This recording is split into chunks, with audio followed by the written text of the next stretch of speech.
Hello everyone, welcome to Ansarkari. Today we are discussing the Indian Express newspaper of January 16th.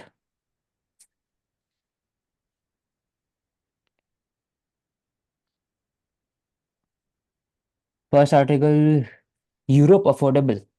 That your wish to holiday in Europe should be fulfilled in is only wish.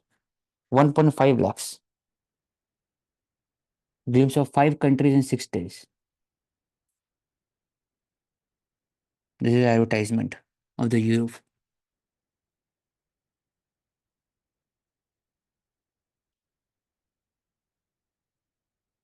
Hmm. Tulip Garden, Amsterdam. Tulip Garden is also in Kashmir, also in Delhi. Leaning Pisa Tower, Italy. Northern Lights, Norway. Eiffel Tower, Paris. Tower Bridge, London. Polar Bear Express, Arctic Cruise. Polar Bear.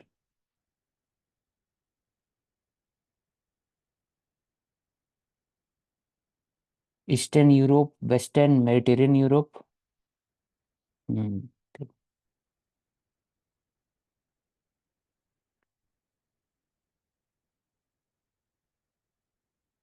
National Academy of Custom and Indirect Tax and Narcotics. Palasamudram. Palasamudram. Special features, Apex building,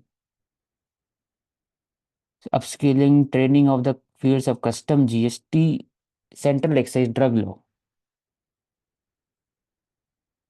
virtual reality, use of artificial intelligence, blockchain with the use of learning, emphasis on socio-economic empowerment of the local people.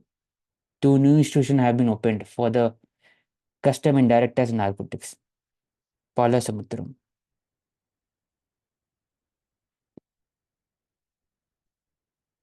It is also including the training of the central revenue as well as the state government and partner nation.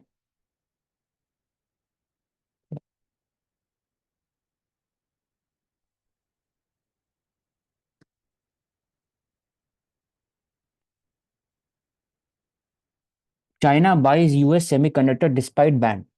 US has banned China from using its semiconductor under the critical infrastructure, critical minerals और इसमें semiconductor act थे US के अंदर में in which the US agencies was trying to diversify its supply chain with respect to the semiconductors from other countries. Taiwan हो गए फिर Japan etc.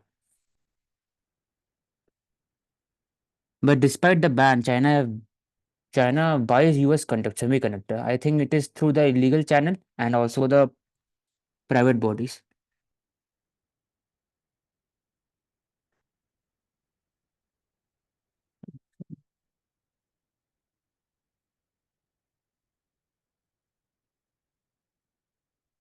Beijing backs us Ankara over. major company है that is TSMC Yes, Taiwan Sem world leading semiconductor manufacturing company. Semiconductor manufacturing company. It is. इसमें case study भी ले सकते हैं इसकी कि जो ट्रस्ट को बनाए रखना और इंफॉर्मेशन को लीक ना होने देना सेमीकंडक्टर में नहीं इसमें बात कर वर्ल्ड की सकते हैं लीडिंग। कि इसमें अगर आईआर के हिसाब से देखा है तो ये नेशनल इंटरेस्ट है चाइना का and as well as US to wield its power on the semiconductor front. तो उसके लिए there is a competition between the two major power in the world. तो उस तो जो रूल्स होता है रेगुलेशन होता है बहुत सारे टाइम में ऐसा होता है कि they comply with the rule and they sometime bypass the rule. तो ये जो हम लोग बात किए थे एक बार जो एक हफ्ता पहले जब केस स्टडी डिस्कस कर रहे थे with respect to the egoism in IR. तो एक ईगोइज्म मल्टीलैटरल इंस्टीट्यूशन को बाईपास करना. ऐसे नेतन्याहू कल ही ने कहा कि no matter what we will continue with the attack on Hamas. जो भी डिसीजन होगा हेग कोर्ट का.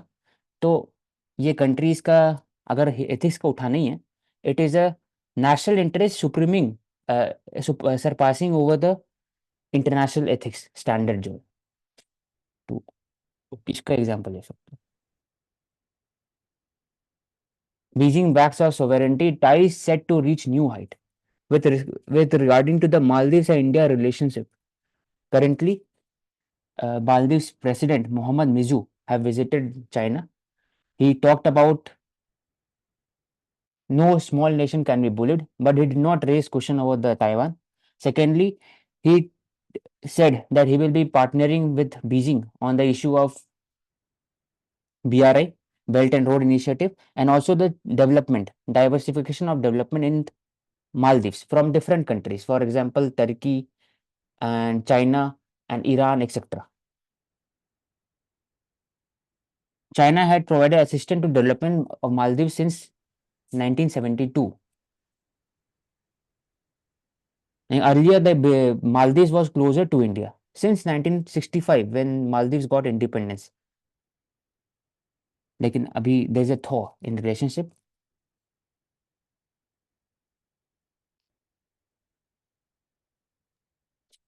Davos में meeting, World Economic Forum discuss कि it is a platform where which the government in NGO big MNCs company, they all talk, discuss about the future implication of the climate change or future implication of the scenario, global scenario on the perspective of industrial revolution, fourth industrial revolution, AI, etc.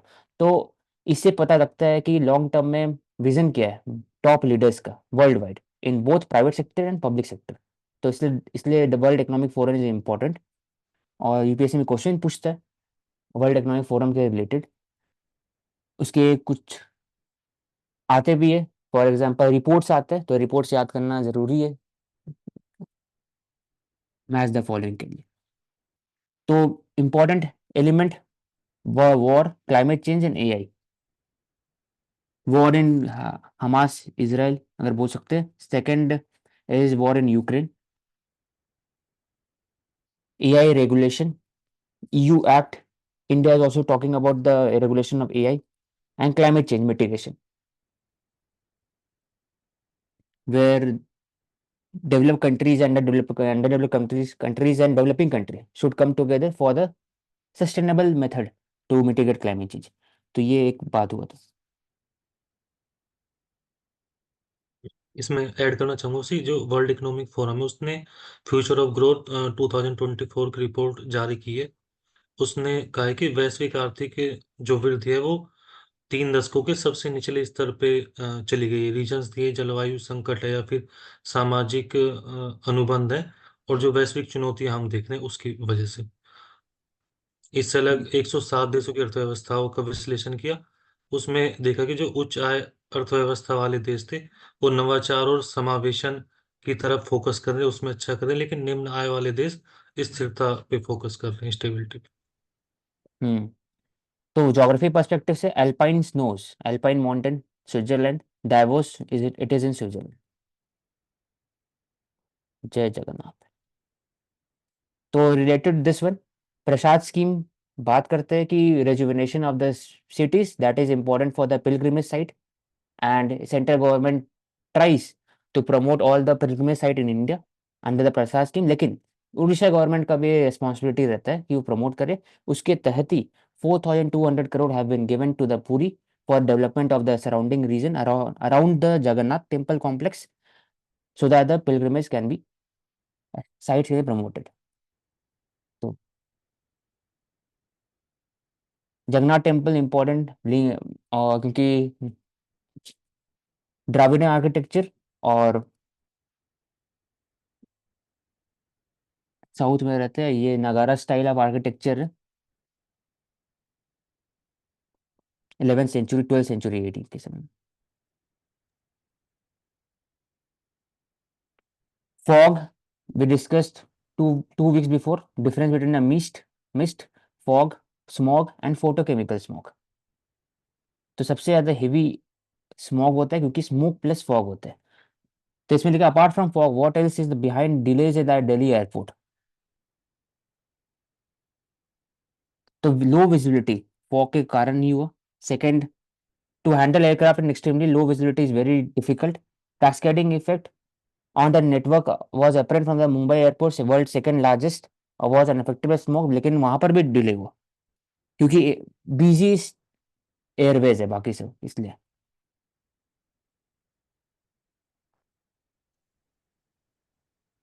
तो there are various issue that passengers get restless, they complain, और उनका complain लिया भी नहीं जाता है कभी कभी। तो कल ही जो डिस्कस किए, सर ने भी कहा था with respect to the ethics case study उठा सकते हैं कि how one passenger use bodily harm against the crew member of the Indigo aircraft flight। तो वो वीडियो वायरल हुआ था, उनके ऊपर बैन लग जाएगा आई थिंक, एक्शन लिया जाएगा। लेकिन कैसे इसको मिटिगेट कर सकते हो ओवरऑल? तो ऑल्टरनेटिव फॉर्म ऑफ, अगर डिले होता है from the natural causes, then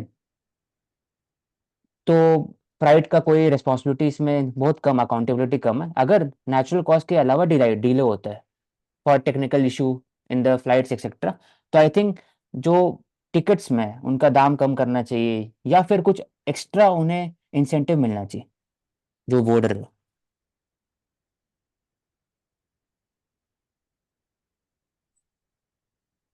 और क्या हो सकता है मानसी? बहुत such parameter. Can we also say कि जो एयरलाइन क्रू है उनकी तरफ से इंटरैक्टिव कम्युनिकेशन भी इंक्रीज होना चाहिए, ताकि मिसअंडरस्टैंडिंग्स को हम अवॉइड कर सकें। हम्म। एक और वन पार्ट ऑफ जो रिफॉर्म की बात कर रहे हैं कि if there is 3 hours of delay तो फ्लाइट को आप कैंसिल कर दो, और वो भी एडवांस कैंसिल। आपको लोगों तक कम्युनिकेट करना इंपॉर्टेंट है। तो ये भी जो like they have to wait for so long on the airports कि फ्लाइट होगी, डिलेज के मैसेजेस आते रहते हैं, तो this can also be, you can say, ease of travel increase कर सकता है। ठीक है। उसी क्वेश्चन था इसमें कि जो फोग है उसके लिए क्लाइमेट कंडीशंस क्या बन रहती हैं जब फोग बनता है कहीं पे ज़्यादा।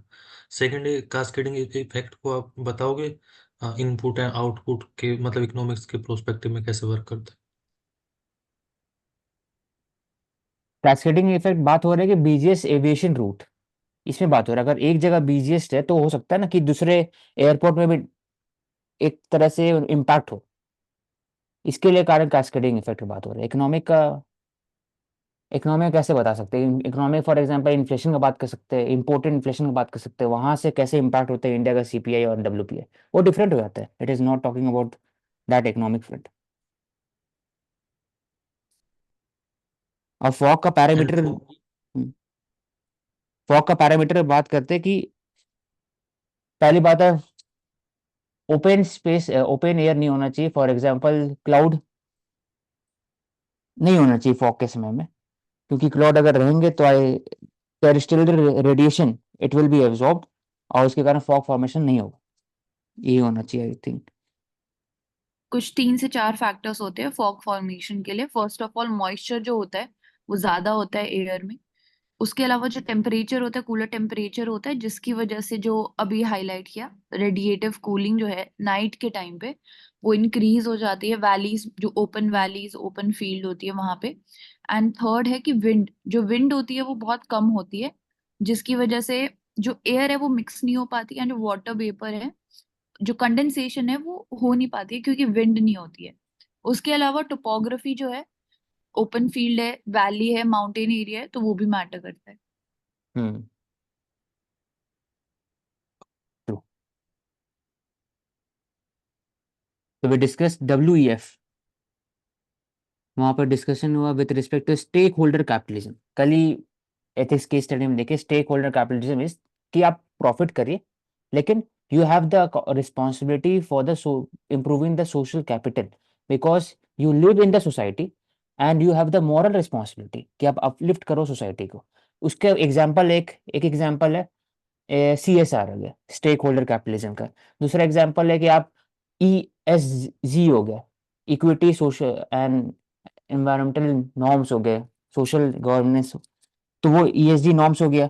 या फिर आप DIE, डाइवर्सिटी इंक्लूसिविटी इंडेक्स, उसमें आप बढ़ाते हो, अपना ब्रांडिंग वैल्यू बढ़ाते हो, ग्रीन फील्ड में इन्वेस्ट करते हो, तो स्टेक होल्डर कैपिटलिज्म एग्जाम्पल है ये। It is form of capitalism in which companies do not only optimize short-term profit for shareholder, but also seek long-term value creation. Value creation कब होगा? जब आप पूरे स्टेक होल्डर सोसाइटी के large में उनके नीड्स को पूरा करेंगे। by taking into the account of the needs of all stakeholder including the society at large. तो stakeholder capitalism important concept है, इसको लिख सकते हैं। Important for the PT perspective कि WEF publishes rankings such as Global Competitiveness Index report, a Global Gender Gap report। तो अधिकतर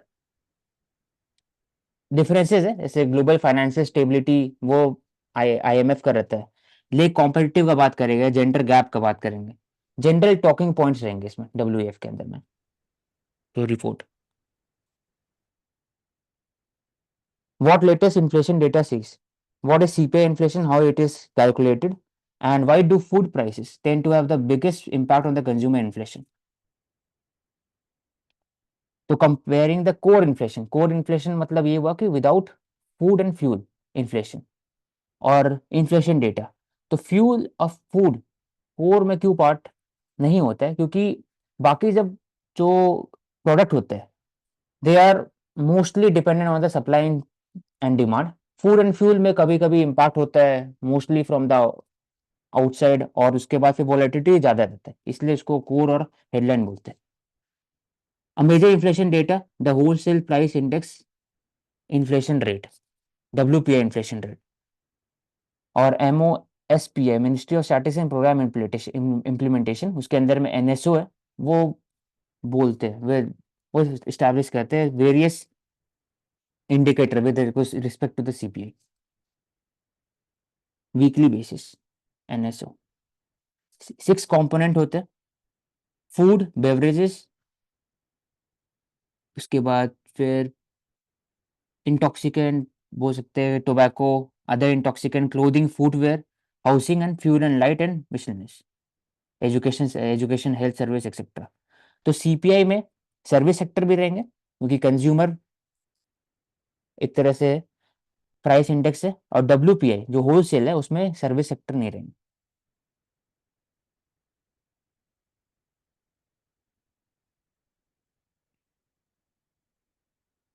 तो देखा जाता है कि ईयर ऑन ईयर इन्फ्लेशन हर एक एरिया में बढ़ा है। For example vegetable prices has almost increase to 28%, costly है 21%, पल्सेस है become costly, spices 20% year on year.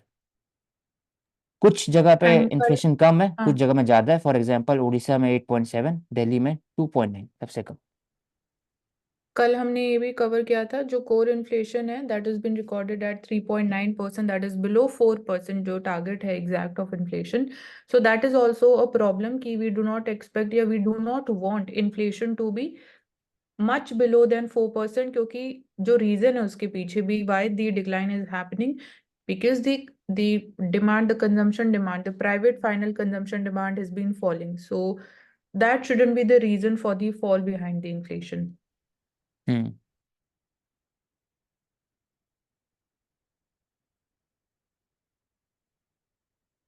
तो बोला जा रहा है कि on a whole inflation for the financial year likely to be 5.5%, और 5% का अराउंड रहना चाहिए। तो इंडिया में बात करते हैं 4 ± 2, तो 4 मतलब कि 2 to 6% के बीच में इन्फ्लेशन होना चाहिए, टारगेट है MPC का, MPC monetary policy committee of RBI। तो उसी अंदर ही एक रहेगा 5.5 के आसपास।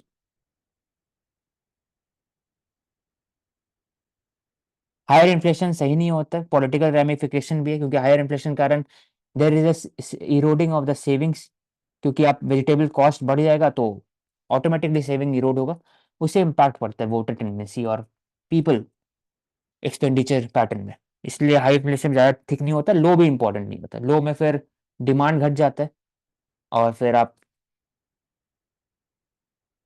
इम्पैक्ट करता है इंडस्ट्रीज का स्टेबिलिटी पर। And Kaushik, why do we say कि एक sufficient amount जो भी target level of inflation है उतना desirable है? हम क्यों बोलते हैं कि inflation is beneficial also or it is healthy also?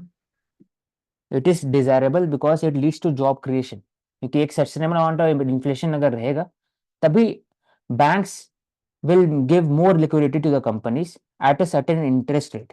उसके बाद फिर आप बोरो करेंगे, आप इन्वेस्ट करोगे, ओवरऑल इकोनॉमिक ग्रोथ होगा, सस्टेन फॉर्म ऑफ इन्फ्लेशन। तो वही जो इंडिया में बाय द फाइनेंस मिनिस्ट्री और गवर्नमेंट डिसाइड करते हैं कि इन्फ्लेशन टारगेट कितना होना चाहिए। तो बोले कि 4 ± 2 होना चाहिए। उसके अकॉर्डिंगली एमपीसी बैठते हैं आरबीआई के अंडर में, वो बात फिर डिसाइड, वो फिर कुछ इंटरवीन करते हैं। हाई for example repo rate, reverse repo से लेकर के open market operation, open market sale, तो वो सब करके कौशिक यहाँ इंटरवीन पे, करते हैं हाँ, और फिर उसके अंदर डायरेक्ट बैंड के अंदर में रखना चाहते हैं ओवर। डायरेक्ट रीजन इसके पीछे ये होता है कि it encourages production activity in the economy. Direct output increase होता है, जो we can say inflation is one of the determining factors behind the output in the economy. So that is why we say कि not too much less of inflation is good for the economic growth. Okay. तो India में leopards 3 है, clouded, normal leopards and snow leopard, तीनों vulnerable है। कल भी इसमें हम बात किए थे। क्लाउडेड लेपर्ड, नाम से क्लाउडेड है, इसका मतलब वहां पे होंगे जहां पर बारिश ज्यादा हो। इन जनरल, ऐसे डायरेक्टली नहीं बोल सकते, लेकिन वो मेघालय मिलते हैं मोस्टली, नॉर्थ ईस्ट रीजन में मोस्टली मिलते हैं clouded leopard. Snow leopard Himalayan region में रहेंगे और बाकी जगह पे नॉर्मल लेपर्ड। तो ये zoological park, Himalayan zoological park XC2 conservation, in situ वहीं पर जहां पर स्पीसीज बिलोंग करते हैं, XC2 वहां से उनको ट्रांसलोकेट किया जाएगा दूसरे जगह पर, और वहां पर आर्टिफिशियल ब्रीडिंग किया गया है, या फिर कैपिटी कैट्स इन कैप्टिविटी रखा गया, तो XC2 जाते हैं। तो by 1991 98% of all the snow leopard in zoo were captive bred. Unique cat.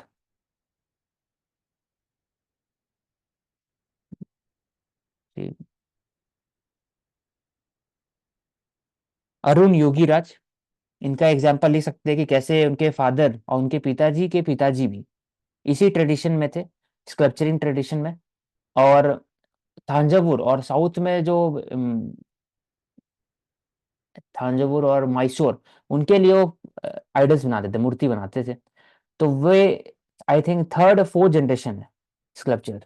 और ये फिर बाहर से पढ़े भी, लेकिन उनको मन नहीं किया, तो वापस फिर आकर के वापस स्कल्पचरिंग में वो इनिशिएटिव लिए। और उनका जो आइडल है वो हर जगह स्टैब्लिश हुआ है, मैसूर में भी स्टैब्लिश हुआ है, फिर साथ ही साथ इनका एक फेमस स्टैचू है राजपथ में, सुभाष चंद्र बोस जी का, तो इन्हीं का बनाया हुआ है।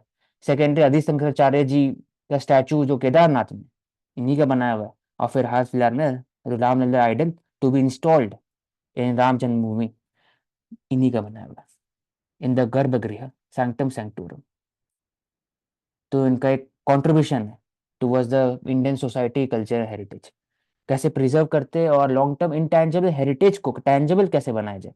तो उन्होंने बिजनेस इसी में स्टार्ट किया, जो स्मॉल बिजनेस भी है और बिग प्रोजेक्ट भी काम करते हैं। Arun Yogiraj. Modi and Putin discuss special strategic ties, future road map.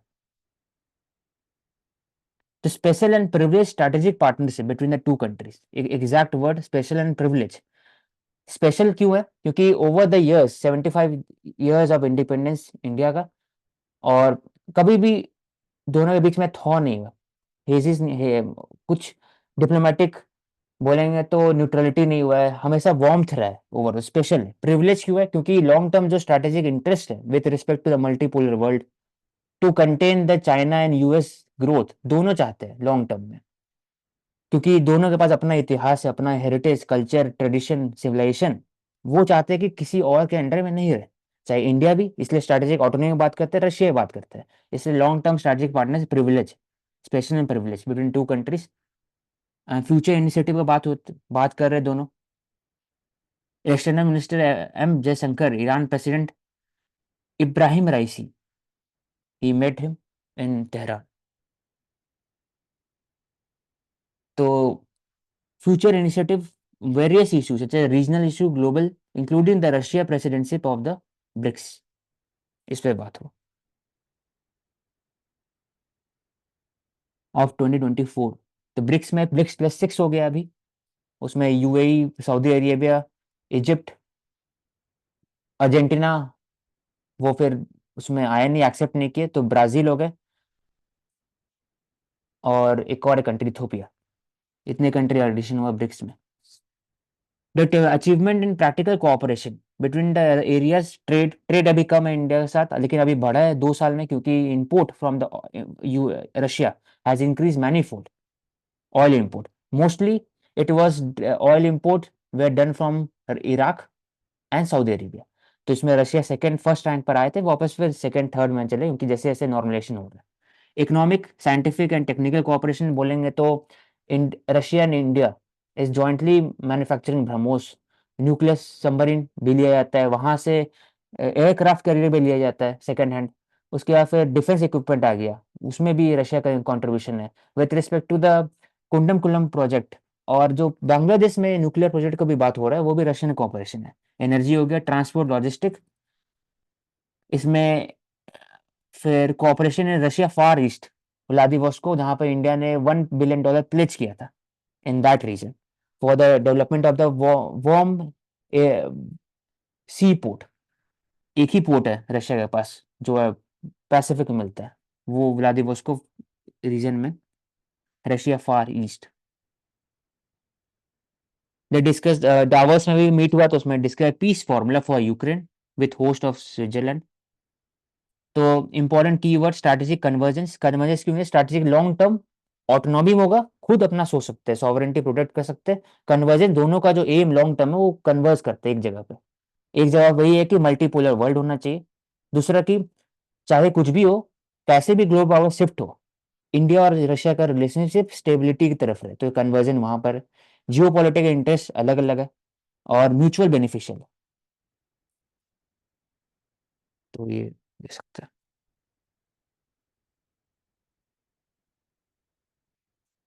तो अभी कुछ देर पहले डिस्कस किया कि man assault IndiGo pilot after delay in flight. Fog had disrupted 500 flight from the IGI airport. तो इट नेचुरल कॉज, किसमें कोई गलती नहीं था.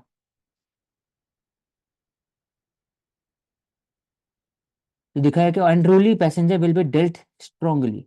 स्टैंडर्ड ऑपरेटिंग प्रोसीजर है. पूछ सकता है ये एथिक्स केस स्टडी में, तो एक वर्ड बोलता है स्टैंडर्ड ऑपरेटिंग प्रोसीजर. इसको यूज करके डीजीसीए के अंदर में गाइडलाइन में बनता है ये.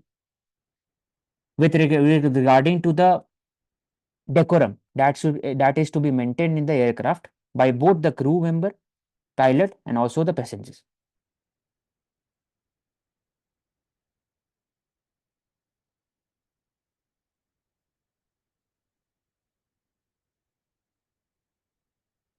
तो लिखा हुआ है कि the incident have been referred to the independent committee appropriate action and inclusion. तो ऐसा वर्ड ऐसे ही लिखना है केस स्टडी में भी. द कमिटी के अंदर में for appropriate action and inclusion of the passenger under low fly list. तो ऐसे पैसेंजर की बात हो रहा है, लेकिन कोई भी केस स्टडी में डायरेक्टली ऐसे लिख सकते हैं, committee for the appropriation of the action.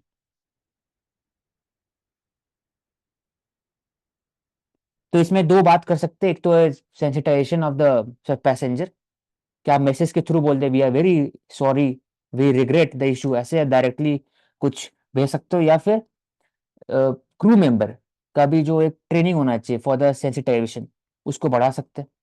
और डेटरेंट तो पेनल्टी है ही.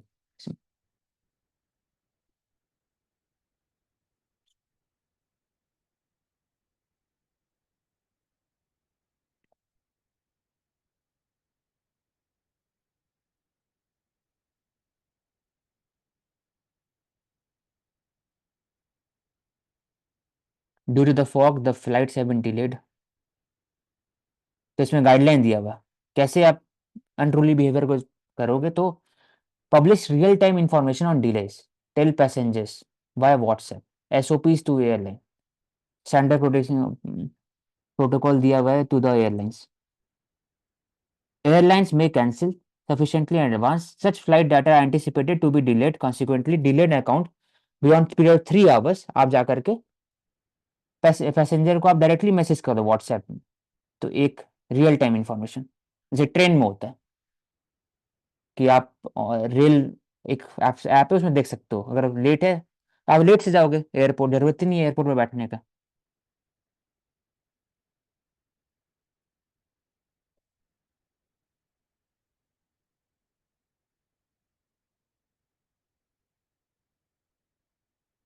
Capital braces for cold wave and dense smog over the next 2 days. Minimum temperature 4 degree 5 degree, यहाँ पर भी 7 डिग्री 8 डिग्री के अराउंड है, मैक्सिमम भी अप्रोक्सीमेटली सेम ही है। तो condition are favorable as the skies are clear across the northwest India. This means that daytime the temperature rises and the night there is no cloud. The energy gained by the earth during the daytime goes back to the atmosphere rapidly in the early hours. This brings the rapid fall in temperature. Terrestrial radiation absorbed नहीं होता है by the clouds, वो directly it is let off, और minimum temperature it falls below 4 degree. Wind speed भी low है, so fog forms in the early hours, उसके बाद फिर धीरे धीरे डेसिपेटेड हो जाता है during the day. Only the western disturbance is likely to break this spell of low temperature, जो अभी कुछ समय के लिए नहीं आएंगे। तो उसका इम्पैक्ट क्या है?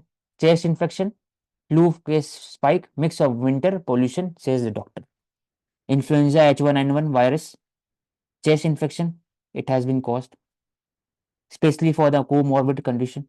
कोमॉर्बिड होता है जो ऑलरेडी जो पेशेंट है they are having the other infection also, CVD हो सकता है या एड्स हो सकता है एक्सेट्रा, बाकी सब भी कोमॉर्बिडिटी।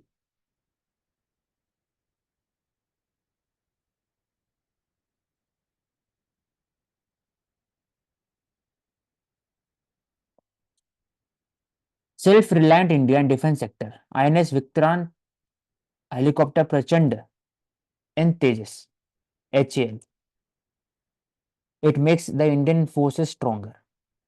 तो first indigenous aircraft INS Vikrant क्यों बोला गया, विक्रमादित्य क्यों नहीं? कि विक्रमादित्य वॉज रीफर्बिश्ड, रशिया से लिया गया था, आपको रिफर्बिश करके विक्रमादित्य बनाया गया। विक्रांत पूरे पूरे खुद से बनाया हुआ है, तो वो 100% इंडिजिनस नहीं हो सकता क्योंकि बहुत सारे टेक्नोलॉजी होते हैं वो इंपोर्ट करना पड़ता है, लेकिन ओवरऑल इंडिजिनस बोला जाता है। ये वर्ल्ड में कोई भी चीज़ 100% मुश्किल होता है, 70 80 90 को भी इंडिजिनस बोल सकते हैं। तो हेलीकॉप्टर प्रचंड एंड तेजस। तो कल हम लोग बात किए दो हेलीकॉप्टर के बारे में, HAL, एक तो रुद्र और दूसरा मानसी क्या था, पहला वाला हेलीकॉप्टर का ध्रुव। ध्रुव। हाँ। तो indigenisation of the defence equipment इसलिए इंपॉर्टेंट है क्योंकि लॉन्ग टर्म में इंडिया का जो स्ट्रेटेजिक इंटरेस्ट है of becoming a self reliance, of becoming a global power, for becoming a net security provider in the Indian Ocean region, उसके लिए self reliance important है। आप डिपेंड नहीं हो सकते राफेल फॉर एग्जाम्पल फ्रांस के ऊपर जब युद्ध होगा, आप डिपेंड नहीं हो सकते यूएस के ऊपर में P8 पोसाइडन 8 विमान, या फिर आप डिपेंड नहीं हो सकते रशिया के ऊपर में वे मिग और सुखोई, कि आप रेट्रोफिटिंग के लिए आप दे दो इक्विपमेंट दे दो, ऐसे ना हो नहीं सकता लॉन्ग टर्म में। या तो फिर वॉर के समय two front war, India and China, India and Pakistan, वो नहीं हो सकता फिर। इसलिए we need more self reliance in the country. Self reliance सिर्फ डिफेंस सेक्टर में, साइबर सेक्टर में इंपॉर्टेंट है। इसलिए इंडिया का जो काबिल मिशन है with respect to the critical infrastructure का, वो साइबर सेक्टर से रिलेटेड हो गया, सेमी कंडक्टर में भी हो गया। China+1 स्ट्रैटेजी और बाकी जगह से भी आप इंपोर्ट कर रहे हो सेमी कंडक्टर, और इंडिया में आप पंप कर 75,000 करोड़ PLI के अंदर में for the establishment of the semi conductor industry. उसमें भी सेल्फ रिलायंस, हर जगह सेल्फ रिलायंस इंपॉर्टेंट है, पर्टिकुलर इन डिफेंस सेक्टर। और डीकोलोनाइजेशन होना चाहिए ओवरऑल, जो किया भी जा रहा है।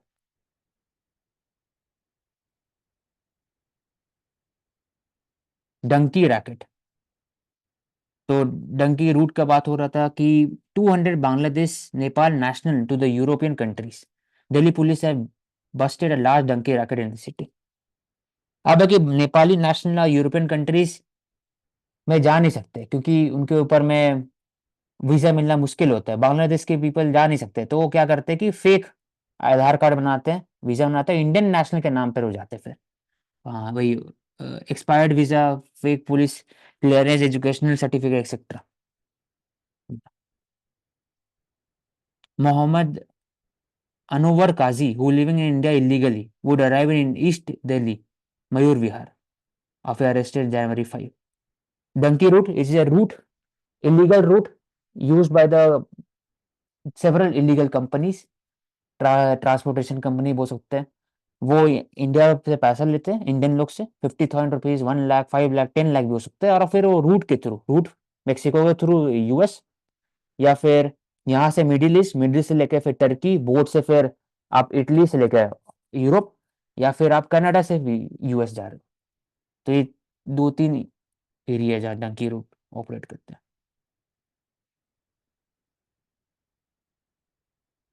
So they asked to pay more money for the visa to get Aadhaar card and other identity document made so that they can move freely in India.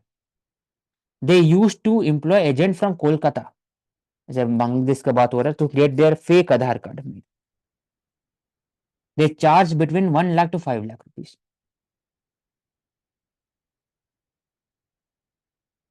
To donkey.